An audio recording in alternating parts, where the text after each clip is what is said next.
गौतम जी, मैंने हमेशा आपसे ये कहते हुए सुना है, आप हमेशा अपनी हर वीडियो में ये कहते हैं कि सनातन धर्म में छुआछूत नहीं है, भेदभाव नहीं है। पर आप इस विषय में क्या कहेंगे कि जैसे भीमराव अंबेडकर के साथ छुआछूत की गई, भेदभाव किया गया, उनको नीचे दरिये से देखा गया। देखिए, हमारे समाज की सबसे बड़ी विडंबना रही, हमारे लोगों के सामने आधा सच रखा गया और आधा झूठ रखा गया। हाँ, मैं मानता हूँ बाबा साहब भीमराव अंबेडकर जी के साथ कुछ लोगों ने गलत किया, लेकिन इसका तात्पर्य यह तो नहीं है कि उनके साथ कभी अच्छा हुआ ही नहीं। बाबा साहब भीमराव अंबेडकर को मानने वाले लोग जो कहते हैं कि बाबा साहब के साथ छुआछूत हुई, उनको ये पढ़ना चाहिए, जब बाबा साहब के पास आर्थिक रूप से उतनी सक्षमता नहीं थी तो वो बाबा साहब भीमराव अंबेडकर अमेरिका तक कैसे पहुंचे, वो लंदन तक कैसे पढ़ने गए। उनको ये तो मालूम है कि उन कक्षा में उनके साथ भेदभाव किया गया, उनके अधिकारों से कहीं कहीं पर वंचित रखा गया, लेकिन उन लोगों को, उन भीम आर्मी वाले लोगों को ये नहीं पता कि बाबा साहब भीमराव अंबेडकर जब अमेरिका पढ़ने के लिए गए, जब लंदन पढ़ने के लिए अपनी शिक्षा पूरी करने के लिए गए, तो उनका सहयोग किसने किया। बाबा साहब भीमराव अंबेडकर ने जब अपना एक पत्र मूक नायक, जो साप्ताहिक पत्र था, वो प्रकाशित करना शुरू किया, तो बाबा साहब का सहयोग किसने किया।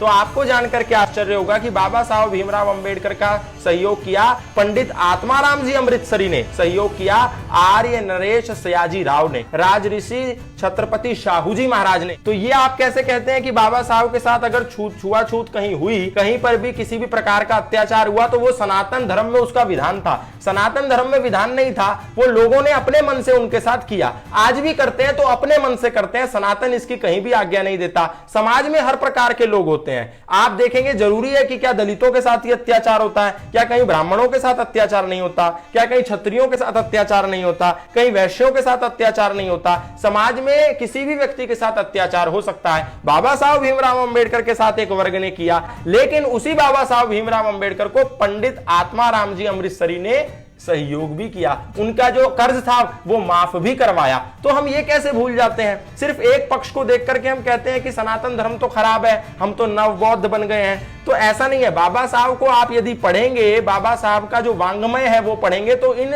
भीम आर्मी वाले लोगों को मालूम चलेगा कि बाबा साहब भीमराव अंबेडकर जो हमारे दलित भाई हैं, जो हमारे शूद्र ब्रदर्स हैं, इन लोगों को सवर्ण का ही हिस्सा मानते थे। और वो कहते थे कि मनु जी ऐसा कहते हैं, और ये वास्तव में सच बात है कि भारत में जो सनातन धर्म है वो जातिवाद का पोषक नहीं है, ये लोगों ने किया है। सनातन धर्म तो वर्ण व्यवस्था का पोषक है, स्वयं बाबा साहब कह रहे हैं। लेकिन उनके चेलों ने बाबा साहब को कभी पढ़ा नहीं, उनके चेलों ने बाबा साहब को कभी जानने का प्रयास किया नहीं, बस बाबा साहब की मूर्तियों पर माला डाली।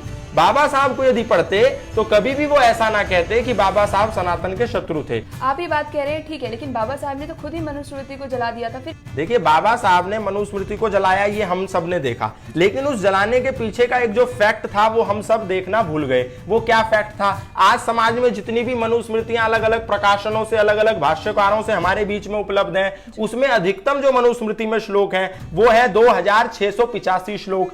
और जब इसका शोध किया, इसका शोधन किया, इसका परिष्कार किया एक प्रोफेसर सुरेंद्र कुमार नाम के व्यक्ति ने, तो उन्होंने ये पाया कि इस 2685 श्लोकीय मनुस्मृति में 1471 श्लोक तो नकली हैं, जो किसी कालखंड में आकर के मिला दिए गए, और असली कितने हैं? 1214 ही मात्र असली हैं। आप बाबा साहब का वांग्मय पढ़ेंगे तो आप देखेंगे कि बाबा साहब ने अपने वांग्मय में जिन श्लोकों को आधार बना करके मनु का विरोध किया है, वो 88% श्लोक वही मिलावटी श्लोक हैं, जो 1471 में से लिए गए हैं। तो बाबा साहब ने जो मनु का विरोध किया, मनुस्मृति जलाई, वो मिलावटी श्लोकों के आधार पर जलाई। अब मुझे नहीं मालूम बाबा साहब को यह पता था या नहीं पता था कि मनुस्मृति में मिलावट है। जब शोध किया गया प्रोफेसर सुरेंद्र कुमार के द्वारा, तो उन्होंने बाकायदा प्रमाणित करके दिखाया कि मनु ने यह बात कही नहीं है। अब आप देखो, बाबा साहब भीमराव अंबेडकर जी ने जब संविधान निर्माण किया, उसके निर्मित के दिन से लेकर के और आज के दिन तक कितने साल हो गए? 70 से अधिक साल हो गए, 7 दशक से अधिक हो गए, जिसमें 100 से बार ज्यादा संशोधन हो गया। किसी पुस्तक में यदि 100 से अधिक बार संशोधन हो जाए तो क्या वो पुस्तक मूल रूप में बचेगी? नहीं, वो तो फिल्टर हो गई ना, फिल्टर हो गई वो। अब आज कोई व्यक्ति आरोप लगाए कि बाबा साहब तो बहुत खराब व्यक्ति थे, वो तो एक लड़के को दूसरे लड़के के साथ विवाह करने का संवैधानिक अधिकार दे गए, तो क्या बाबा साहब ने दिया? जो बाबा साहब ने मूल संविधान बनाया था वो उसमें ये नियम नहीं था, ये आज लोगों ने बना दिया, तो इसके दोषी बाबा साहब हो गए क्या? उनके चले जाने के बाद किसी ने बाबा साहब के संविधान में संशोधन कर दिया और गलत नियम डाल दिया, तो इसके दोषी जैसे बाबा साहब नहीं हो सकते। इसी प्रकार जो मनुस्मृति में मिलावटी 1471 श्लोक हैं, उन मिलावटी श्लोकों के आरोपी मनु नहीं हो सकते।